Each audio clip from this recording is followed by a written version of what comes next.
Hi, back to Artisan Realty training session number, whatever number it is. You got a lot of them. Today's topic is 20 red flags in buyer transactions. So if you're working with buyers, and some of these apply to sellers as well, it makes sense to see these issues ahead of time. Like, for example, you wouldn't walk on railroad tracks without looking left or right to see if a train is coming. That's the kind of things that happen in real estate too. Lots of situations present themselves. An experienced real estate agent says, whoa, this can be a problem, and then solves the problem, or uh, or begins to keep an eye out for the potential train in the transaction. And that's kind of what this is all about, getting experience. I remember back in college, there was a college professor, Dr. Cohen. She used to say you can learn from experience or you could learn from learning. And if you learn from experience, like going off to war, you're going to end up like a dead soldier. If you learn from learning, you're not going to put yourself in that situation. So again, this is a good way to learn these things that experienced agents know about them.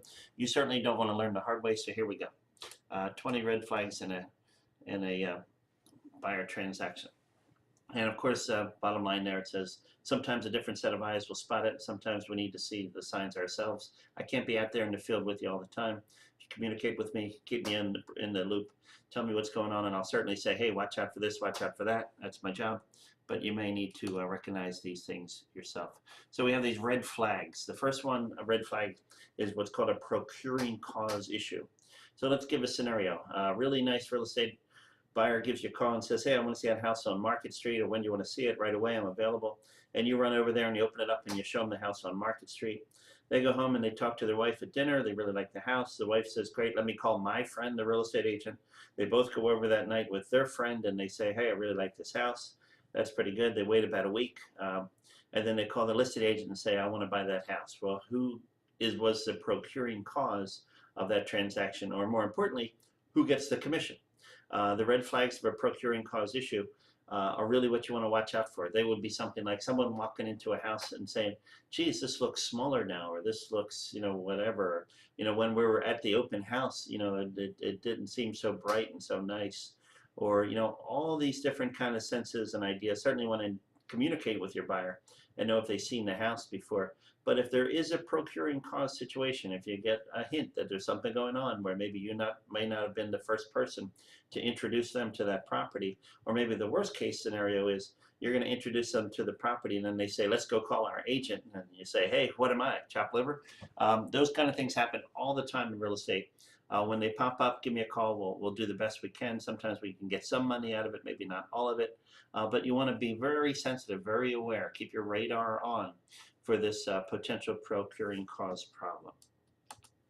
Using non-vendor list lenders. So we have at Artisan Realty, we recommend one mortgage broker, U.S. Financial, NEF. We have other good lenders that we know are good, and we have no serious problem if you use those because you develop relationships with them. But imagine what would happen if a doctor, for example, was going to operate and they didn't know the nurse that was assisting them. They didn't know the anesthesiologist. They didn't know the hospital. There's a lot of great benefits to be derived from working with the same person, understanding that person, knowing how it works. Lawyers certainly wouldn't use different paralegals. Builders wouldn't use different carpenters. Presidents wouldn't, have a different cabinet for every day of the week. A professional real estate agent has a vendor list. They have good people that they know are good. People have been vetted out by themselves and their broker and their fellow agents. And if you really want to get in trouble quick in real estate, I don't like the word control, but lead your buyer to the fact that we know better than they do. And in lots of different sales jobs, they say the customer is always right. And certainly if there's an argument, the customer is always right because we're not going to get sued. But in real estate, the customer is not always right. The customer doesn't know that the advertisements for lenders on TV and the radio are just lies. An out-of-state vendor, mortgage vendor who promises to do things quickly and says they have 95% client satisfaction, I know for a fact is the worst lender you could possibly use. And I could point to lots of other real estate professionals who know exactly the 2 or 3 companies I'm dealing with. We know the good people, we know the bad people. If you don't know the good people yet, talk to me, talk to people in our company. We'll tell you who the good people are because we've learned the hard way. When someone meets you and you have a buyer interview, which will be a whole different presentation that we have right here, you want to stress to them that when you get me, you get a team of professionals working in unison. When you get this doctor that you go to, you get their hospital, you get their specialists, you get their referrals, you get their nurses, you get their pharmaceutical departments, you get the whole package. Anything less than that is going to turn into a real serious problem in your real estate transaction. You're going to have the unknown factor come up and bite you in the rear end, and it won't be good. Stick with the people we know. That's the reason why people deal with us. Just another kind of way to look at this. Let's just say the buyer comes to you and they want to use their own lender because they found them online and they think everything's great and it's 1/8 of a point less. Well, let's just say the buyer gets in trouble. The file gets stuck in the underwriting department and we're 2 days away from settlement. Do they have a relationship with us? Does that mortgage company have a relationship with us? Can I get on the phone with them and say, hey, Joe, you know, we've been dealing with you for 10 years. We've given you 25 transactions. This one's really important to us. Can you see what you can do? Or are we the guy who calls up and say, you've never heard of us, and you'll never hear from us again. I want you to stop what you're doing and solve this problem for me. No, we don't have that kind of power within the organization. When we start dealing with a vendor, we have a relationship, we have a handshake, we have lunches, we have relationship building, and we understand them and they understand us, and they value our relationship. So they will go to the end of the earth to get our transactions closed and get things done on time, where other companies won't. You have to explain that to your customers, how important that is. And they really can't bring the baggage of their cousin who just started as a home inspector, or all the different possible things that are out there that can cause lots of trouble and hurt the transaction. Home inspectors, just mentioned home inspectors, and here we are. And it's a really simple thing. We've got Albert Einstein here to demonstrate it for us. The bad home inspectors are the ones home answering the phone. The good home inspectors are up on a roof somewhere. So if you say to a buyer, here's a list of 10 home inspectors, I'm going to call all 10, who are they going to default to, right? The bad home inspectors have to charge less. The good home inspectors, can charge a fair market rate for their services. Doesn't sound like much, but let me give you some stats. So when we did research in this particular area, working for a large publicly traded real estate company, we learned that newer real estate agents lose 35% of their sales at the home inspection point in a transaction. 35%. So if you were going to make $100,000 and you couldn't control the home inspection, you're only going to make $65,000 that year. We also learned that experienced real estate agents who have gotten past this hurdle lose less than 1% of all sales to home inspections. Huge, huge. One third of your income is going to be dependent upon using the good home inspectors and doing a series of other things, which I'm going to get into in a different piece of training about the home inspection. But the choice of home inspection is something you have to control or lead people to make the right decision. Now let me make a point here. When you come out of real estate school, they say you should always recommend 3 of everything. You're going to get sued. I've met a lot of people in real estate. I've never met that person who got sued because they recommended a good home inspector, right? If you find the good home inspectors, you find 3 good ones, recommend 3 good ones, no problem there. But I can tell you there are a lot of bad home inspectors out there. The traits of bad home inspectors are extended, agonizing home inspections, 7, 8 hours on a simple row house. If you went to the doctors and the doctor spent 7 or 8 hours looking for everything wrong with your physical body, are you going to survive? Are you going to survive that experience? Another trait of a bad home inspector is a poor communicator. They go into this room is okay, this heater is okay, this roof is okay. What does that mean? It doesn't build confidence in the person who's buying a $200,000, $300,000, $400,000 property. The third trait of a bad home inspector is someone who stands next to a heater and says, I've done all I can do. You better get a heating expert to look at this heater. I've done all that I can do. You better get a roofer to look at this roofer. Not only is it cheating the buyer out of good home inspection money that they paid someone for their expertise, but now you're deferring to someone who is not an objective person in this transaction, someone who has a vested interest in trying to sell you a new roof or a new heater. Home inspections, something you really want to control. We're going to be talking a lot about this as we move forward. Self-employed buyers. So, self-employed buyer, you're not going to see them different from the outside. You're going to ask them how much money do you make, where do you work, and they're going to say they work for such and such a company, and how long you've been in business, more than 2 years. Well, if they're a self-employed buyer, red flags should pop up. Okay, they think their gross income is their qualifying income, and anybody who's been around self-employed buyers knows that part of being self-employed is to try to find a way to pay as little income as taxable, get to create as little taxable income as you can. And someone who says they make $100,000 may actually make $50,000 because they're writing off all their personal expenses on their tax returns. The mortgage companies and underwriters are not that stupid. They want to see 2 years of tax returns for a self-employed buyer, and they're going to look at the net number. So if they're not in business for at least 2 years, I mean above board, really licensed, over the board, filing tax returns for 2 years, that's a problem. And if they're giving you the gross figures, that's another problem too. Everyone has an ego. And if you're running your own business, you want to say, I made so and so much money, to the sky. But in reality, the amount that they're going to file with the IRS is a minimum amount to pay as little taxes as possible. So watch out. When someone's self-employed, get in touch immediately with their lender to let the underwriters take a look at their true net income. Okay, cash short buyers. When do you think someone's going to tell you that they don't have enough money to buy a house? After they looked at 3 houses, 5 houses, 10 houses, 15 houses, how much money do they need to buy a house? How do you know what they know? This is a problem. This is a red flag. You can't go out showing people houses without knowing that they have the cash to buy it. You're wasting your time, wasting their time, and even getting them mad at you. Not you may care at that point, but you want to find out what the situation is. An extensive buyer interview, which we're going to have a complete different training on, is something that's going to happen. And you don't have to be a jerk about this, how much money you got. You can be, okay, John, you're talking about looking at a $120,000 house. If you're going to buy that with an FHA transaction, you're going to need at least 4% liquid funds of your own money when you buy this property. So we need to know, do you have $6,000 now?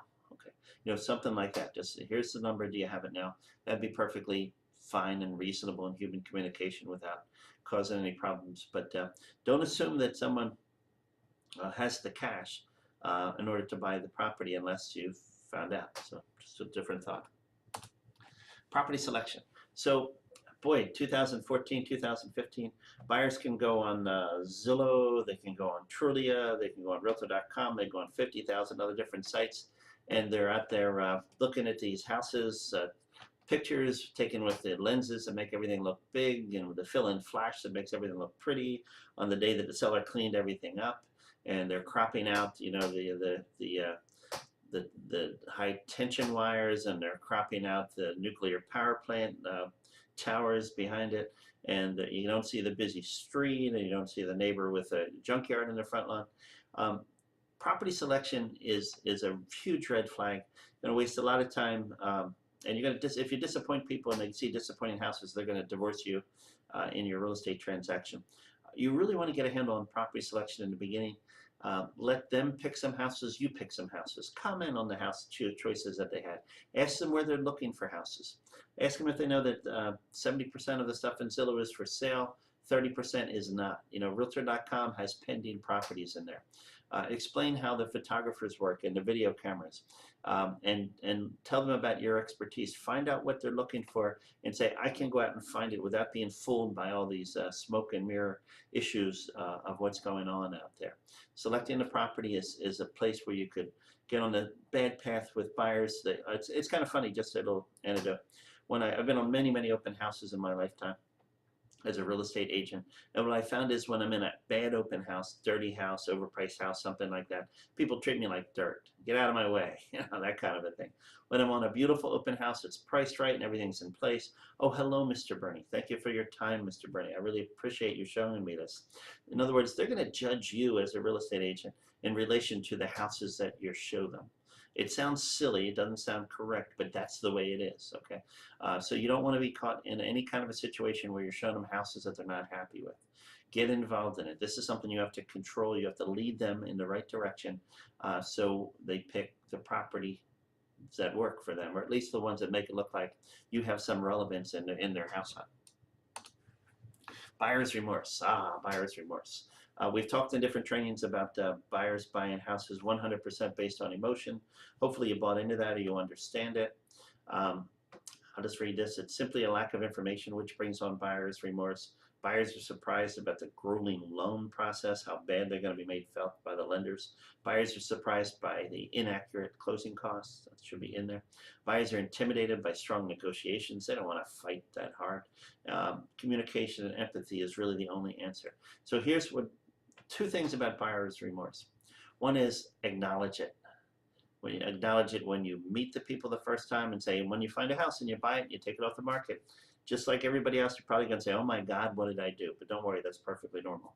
When you're showing houses to people, hey, just so you know, when you buy this, buy whatever house you're going to buy, you're going to have a little bit of remorse here. You're going to have something we call buyer's remorse, and it's going to make you feel a little bit nervous, but that's perfectly normal. When they sign a contract, you're going to say, if you don't wake up tomorrow morning wondering, "Oh my God, what did I do?" That would be strange, because every one of my buyers who is now really happy in their houses claims to have had buyer's remorse and got on with it. And you can use analogies like, the nervous groom at the wedding, but he's so happy he got married, and all that kind of stuff. But if you don't plant the seeds that buyer remorse is a normal happening in every real estate transaction, you will have buyer remorse, and buyer remorse can be deadly. It's kind of funny. It's, once someone buys a house, when they buy the house the first time, they have buyer's remorse no matter who they are. When they blow that deal up because they have buyer's remorse and they call you up late at night and say, "We can't sleep, we don't know what we're doing, we got to get out of this contract, get me out of this contract." Sorry for hitting that. When they do that, they go out a week later and buy another house. But they get the feelings that they had before, and now they recognize them as being normal, and they never have buyer's remorse on the second house. So you want to make the showings of the houses where they understand they have buyer remorses, and then the house that they actually buy not have buyer's remorse. Okay, I can explain that to you further if you like. There's a problem out there with lenders' closing costs. Lender's job, let's just say, I sat next to a lender once for Bank of America for weeks and weeks and weeks at a time. We shared an office, and he would answer the phone and he'd say, "Oh, what are your rates, what are your points? Oh, my rates are this, my points are that. What are your rates, what are your points? My rates are this, my points are that." And I watched him. After a while, he would get to the point like, "Oh, what rate do you want me to say, and what points and what charges do you want me to say?" And frankly, they were in competition with the buyers, going out and calling lots of different mortgage companies and banks. So they started to take out things like home inspections and termite reports and title insurance, because they're not their charges, they're other people's charges. And then buyers tended to rely on the lender closing costs, which were very, very cut to the bone, to say at the least. And we got in trouble because we show up at settlement, and the charges that were coming from other directions, title companies, realtors, insurance companies, all that kind of stuff, weren't accounted for, and it ran into trouble. So if you're using a lender's closing costs, that's fine. But state of Pennsylvania, for example, says you have to provide your own set of closing costs as a real estate agent. So do your homework on trend, do your own closing costs. I always like to keep an extra $400 or $500 in there, just so at settlement, when here's a typical settlement, right? The listing agent's there and they get a check for a commission. The buyer's agent's there, they get a check. The seller gets a huge check. The title insurance company gets a check, and they turn to the buyer and say, "Hey, from you, we need it. We need you to write us a check for $250. Compare that to this. Listing agent gets a check, buyer agent gets a check, seller gets a big check, title insurance gets a check, and you turn to the buyer and say, "Hey, you got a check back. It's not much, but it's $150. You're the same as everybody here." The settlement is your last chance to make a really good impression on buyers, and you don't want them looking at each other in horror because money is tight at settlement time and pulling out a checkbook and writing a check when everybody else is getting checks. So it's just another reason not to rely on lender closing costs. Okay, FHA repairs. So buyers and sellers need to understand that the FHA is going to come into a house, and in addition to appraising the house, very carefully, they're going to require a whole bunch of different repairs on the property. The seller doesn't have to do it. Contractually, the seller can say, "That's very interesting, but I'm not going to do it." If the buyer wants to do it, that's fine. But where you have red flags is in your home selection. So if you're out looking at houses with buyers and you're walking through a house and you see some of these things that the FHA are concerned about, and I'll tell you, some of them are water stains on ceilings, which might need a new roof, old electric services, fraying cables of electric services on the outside, old fuse boxes instead of circuit breakers, cement and tripping hazards on the inside and outside of the property, mold, lead paint, things that you're going to learn as you're in the business after a while what the FHA are looking for. You have to handle that emotionally up front and let the buyer understand that this, you're not going to get financing on this house with your lender with these things, in this property, and the seller doesn't have to do them. So let's make an offer, and if we want, we're going to see if the seller doesn't have to do them. Maybe you're going to have to do them, and let's take that into consideration now. Okay, FHA repairs sometimes surprise people, buyers and sellers alike, and blow the transaction up. In many cases, I've been over at houses on ladders painting things at the last minute just to get the transaction through, because everybody just can't imagine that this tiny little thing can be such a problem in the transaction. It's easier just to do it and not even mention it to anybody. Fix the situation. Bait and switch programs. Okay, so there's lenders out there who are advertising rates that they cannot deliver. There are lenders out there that are advertising programs that not everyone can qualify for. It's hard to believe, but they're bait and switch programs. I won't mention names in this particular program, but in large national company, one of the top 5 companies, routinely puts programs out there that are too good to be true. 5% down, no private mortgage insurance, lower than market rates. They cast the net out there. They bring in thousands of applicants. They'll move 5, 6, 7 weeks into the process. Everybody thinks they bought a house or refinanced a loan. And then a week before settlement, when they're committed to the lender, they come back and say, well, you don't qualify for the 5% down. You need 10% down. And you also need private mortgage insurance. And that rate's not available for you because of your FICO score. And those kinds of situations. They're out there. They will blow people up right before the transaction. They're going to make them mad at you, make them mad at everybody. You need to be aware that that exists, and we're going all the way back to leading people through the lending process. The lenders we generally deal with are as good as you can possibly get. We've gone through thousands and thousands of transactions and many bad experiences to find out who the good guys are from the bad guys. It makes a lot of sense for people to trust our judgment with the lending. And frankly, the good lenders will match any legitimate rate that's out there. So it's not a question of going out online and shopping for rate, which people can't do for lots of different technical reasons. I'll get into it real quick here. The rate now is based on someone's FICO score and their situation. So a lender can't actually quote a true rate unless they've run their credit report and looked at their entire situation.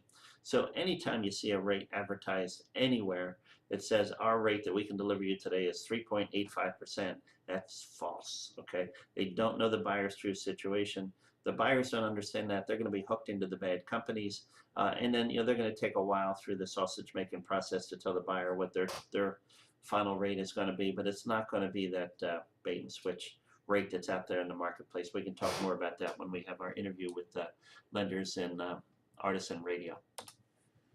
Incompetent buyers. We want to be all things to all people, but every once in a while there's buyers who can't emotionally make a full, complete decision to purchase a house, and we want to separate ourselves from them. Burn me once, shame on me. Burn me twice, shame on me again, or whatever that saying is. But they're just to understand that there are listings you don't want to take because they won't sell and they're just going to get you into lawsuits. There's buyers you don't want to deal with because they can't make a decision, are incompetent of following through on this complicated process of buying a house, negotiating inspections, getting a little mortgage through, and showing up and hanging onto their cash all the way through the transaction. Saying no is a lenders have a great way of saying it. I'm sorry, you don't meet our lending objectives. And I can't look at a buyer in the eye and say, I'm sorry, you don't meet our buyer's objections.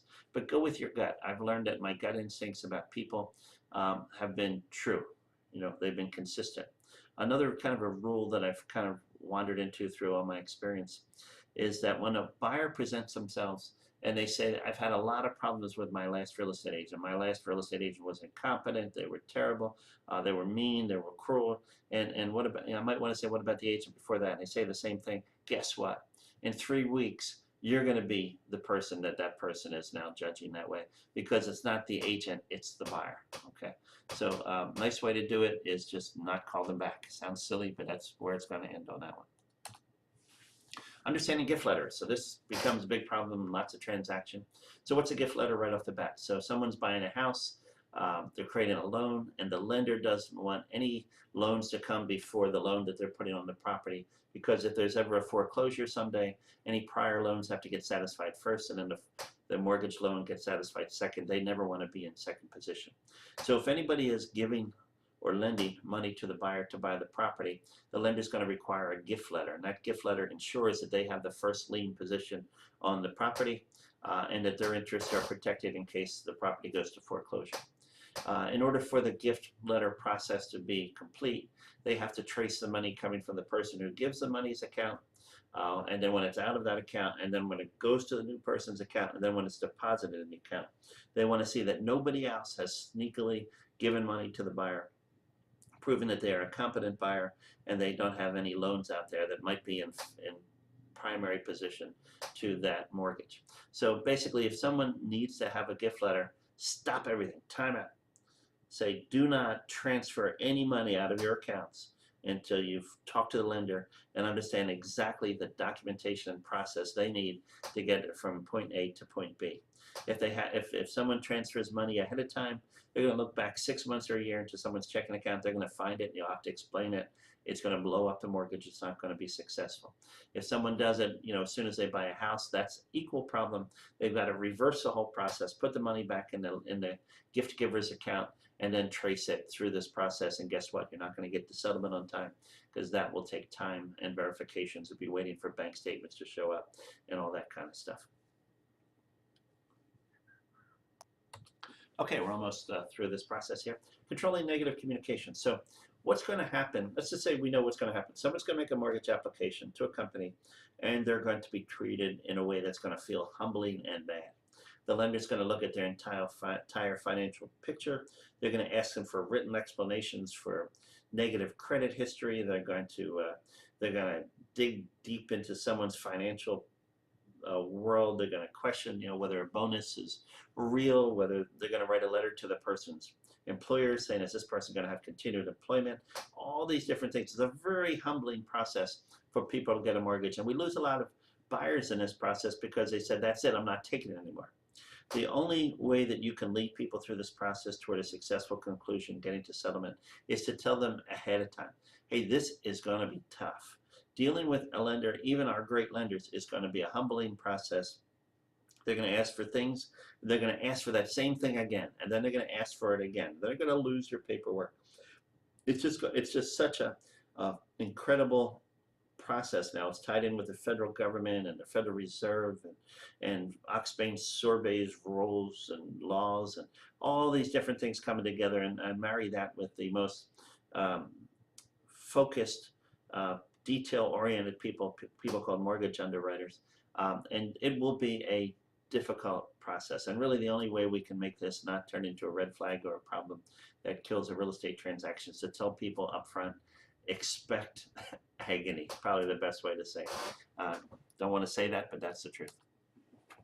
All right, selling out of order. This is a problem that the red flag happens.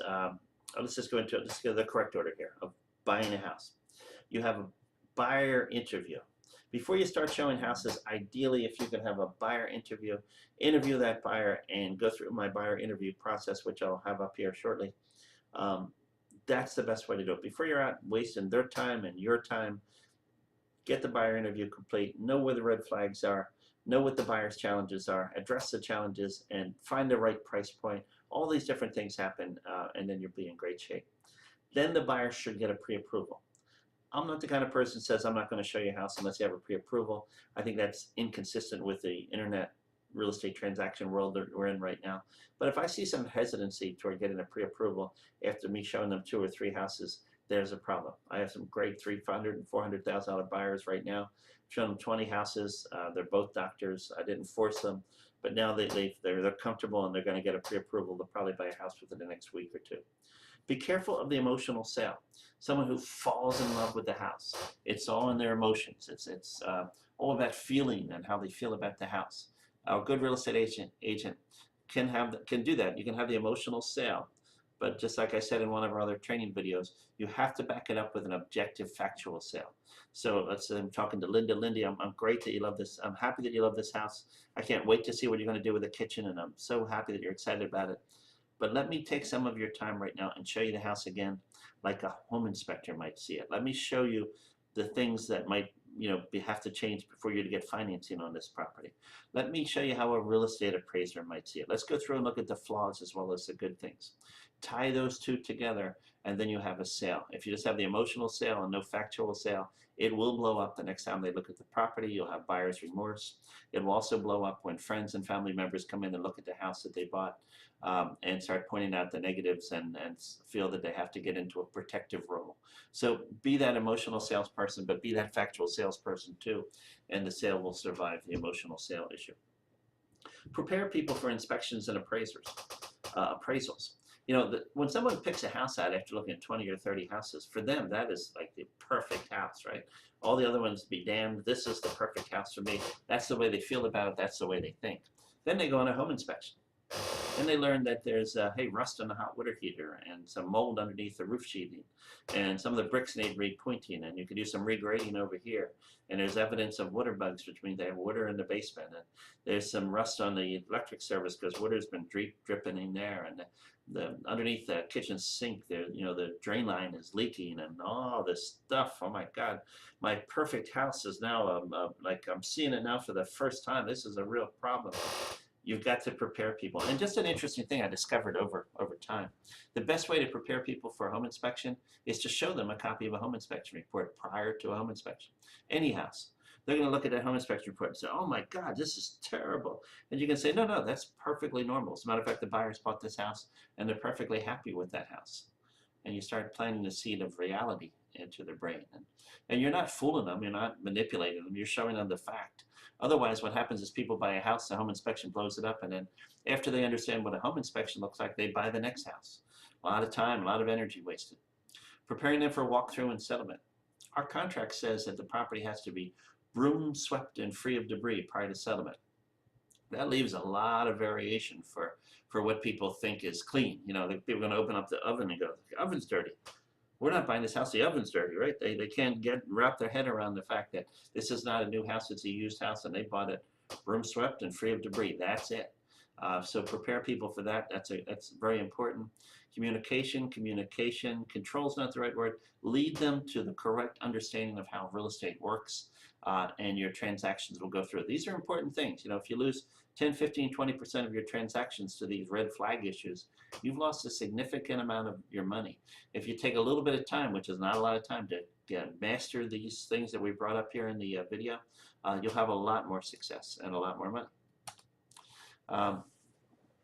There are times that people don't realize that buyers actually bring issues into the transaction that will blow it up. And these are financial issues. Obviously, credit is one. They can come in and they have a credit issue, which could hurt their ability to get the mortgage. One of the things is people buy a house and they go out and buy furniture for the new house. And they've messed up their ability to qualify for the loan because they did it on credit. People buy a house and then they go out and buy a car. Not a good idea. Things you have to communicate, save that issue real quick. If someone is buying a house and they're behind in child support in Pennsylvania, New Jersey, or Delaware, they cannot get a mortgage. Really simple. You want to have that conversation with them. Hey, you guys, you have children. The child support has to be up to date or you won't be able to get a mortgage. It's pretty simple. In Philadelphia, traffic fines, speeding tickets, parking tickets will hurt the ability to get a mortgage. It's a title issue now, and it has to be cleared up prior to settlement. And then, of course, any judgments or liens that affect the person. Judgments affect property, but liens that can affect the person from lawsuits, pending lawsuits, traffic accidents, anything that coming out of the courts which is going to affect that person may create a title insurance issue because that lien could be a problem with giving good, clear title to the mortgage company. And their mortgage, they want their mortgage to be first in position without any encumbrances or clouds on the title. So there's some things that you just kind of keep in the back of your head. Little red flags should pop up. If someone says, I have 3 kids, boy, my wife is mad at me because my child support's late. That person can't buy a house. Just something to acknowledge right up front. By the way, this is a picture of, at the time, that was the tallest person in the world and the shortest person in the world right next to each other. I think the shortest person in the world has been replaced by another person. But so here's what's going to happen. Big red flag. You let the buyer go out and choose houses out of the MLS. They're going to choose short sales. And they're going to choose short sales because the price looks good in relation to other properties. And it just looked like a deal, a bargain. There's no other way to say it. They see the thing that says short sale. The short sale, the connotation for a buyer means good deal. Short sales are terrible deals. The majority of short sales, the people buy it at market price and they get a worse house than everybody else gets at market price. Here are the facts. 20% of short sale offered properties get to settlement. 20%. The other 80% move on to foreclosure, or something happens. And they take 9 months on average to get to settlement. In 9 months, it could be a different interest rate environment. Bad things happen to the property. They have mold in it. The sellers can't afford to take care of the properties. Short sales are for a very small select group of investors, a very small select group of buyers who can manage these problems. But most of the large national real estate companies, they say we will not let our agents show short sales. Redfin, for example, does not want the agents to be showing short sales to anybody. They recognize the problem. And another large company I work for, they said, if we want to keep track of all of our sales, but if it's a short sale, we're not even going to put it on the books because we know they're not going to get to settlement. So it's just a fact. It's contrary to the public belief of what's out there. But a short sale is a real problem. And if you got someone who wants to buy a short sale, you really have to have a reality check with them. Make sure they understand what's going on. And by the way, this is really hard to get out of their heads. They're going to fall in love with the house first, then you tell them about short sales. That's a problem. You've got to discuss short sales before you go out and look at houses, and use your any currency you have with them to make them understand that short sales are a serious problem for buyers in the real estate world. Okay, foreclosure reality. So foreclosures, REOs. These are properties that are bank-owned properties, REO properties. You might find them on the HomePath. You might find them on HUDHomestore.com, lots of other places. A couple realities. If someone comes to me and says, I want to buy a foreclosure, you can say, okay, that's great, but let's talk about what a foreclosure is. It takes time to buy a foreclosure. It takes a little bit more time for reasons we won't get into here, but not as bad, not even close to being as bad as a short sale. Houses have hidden flaws. How come? Well, for the last 3 or 4 years, it was occupied by a seller who didn't have the money to keep their house to pay their mortgage. And then for the last year in this area, at least a year, the property was vacant, empty, went through the winter with the heat off and went through the summer with the air conditioning off. Plasters moved, pipes have moved, electrical issues pop up, roof issues pop up, mold issues pop up. Lots of potential for, you turn the water on and Three Stooges happens. Water goes out everywhere. There may be other issues of old liens and defects in title, which will pop up later. You may have an old seller come back and try to sue everybody because they didn't like the way the foreclosure happened. Foreclosures are for a small select group of buyers who understand what's going on and are capable of fixing the property. If you buy a house at a foreclosure sale, you probably bought the house at market value. There's really, think about it, the sellers are professional negotiators. You're an average buyer. Do you think that they're giving it away? It really doesn't. It's not a super duper bargain. You get what you pay for. Foreclosure sales are great for flippers. Someone's going to, take advantage of that cheap purchase and fix all the issues and then try to sell it again. May not be the best idea for your buyer. You want to make sure, at the very least, they understand what they're getting into before they move down in that direction.